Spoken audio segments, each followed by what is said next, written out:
有世界天意大嘅珊瑚礁内通，今强嘅海巡一时晴天，喺当年超过30万嘅国际人客归后比利时嘅其中一等产业。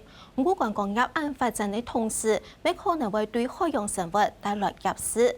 比利时政府按多年来就大棒征召管制、法律、韩国同国际来合作，上海海洋观光韩国保育之间唔会偏重强。看那过去一时晴天，加勒比海海水嘛咸。海巡嘅沙巴巷，所谓上到鬼闹，其他椰树下炸盐，甘树下清凉嘅海风，才个免夹乱。按定陣嘅天時，有幾多來了嘅人客，睇野海巡、食酒、草料、看海景。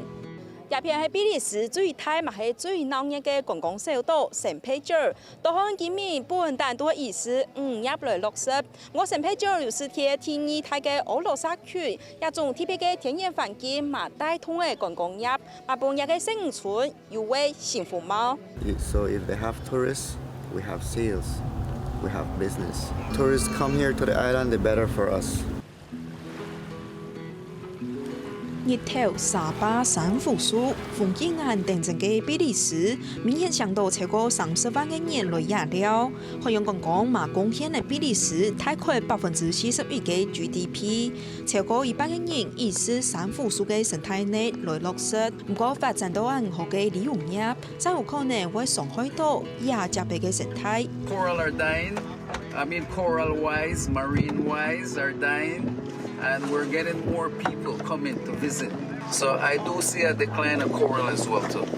Yeah, and fish too. I do see, I'm not seeing much fish that I used to see about 10 years ago. So it's all different. 跟上重地位相同，通過考核，由比利時中央合法執照嘅觀光船跟導覽人員，能做地合法來做海洋觀光嘅導覽。海上發通嘅時節，也蠻不是會向旅客提醒，莫擦防曬油；潛水嘅時節，嘛莫接近珊瑚樹。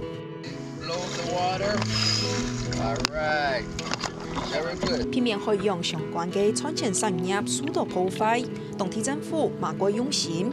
2021年，比利時跟泰史岩保護協會一個國際單位合作，開始嘅藍色債券計劃，投資貸款有3.64億美金，用來加強境內跟公海嘅漁業治理，佢建立海巡、鳥跟盾二氧化碳同植物嘅藍碳監管機制，成為印度洋島國、塞舌爾、加勒比海島國巴比島跟非洲加平以外，也全球是咧工業一項計劃嘅價格其中一類。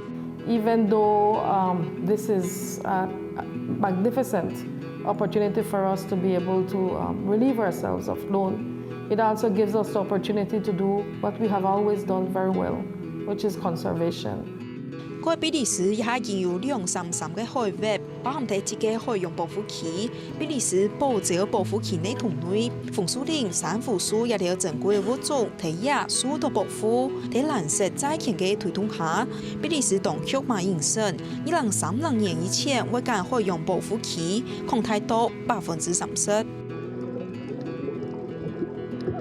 內經濟海域囤積大量石油嘅比利時，在2017年立法通過，決定永久禁止喺離岸打石油，放棄石油，保護海洋來救觀光，結束保礁漁業聯合業強強會抹黑嘅世界遺產當中，還為比利時提高嘅生物多樣性跟土地恢復嘅能力，加強對抗氣候變遷嘅韌性。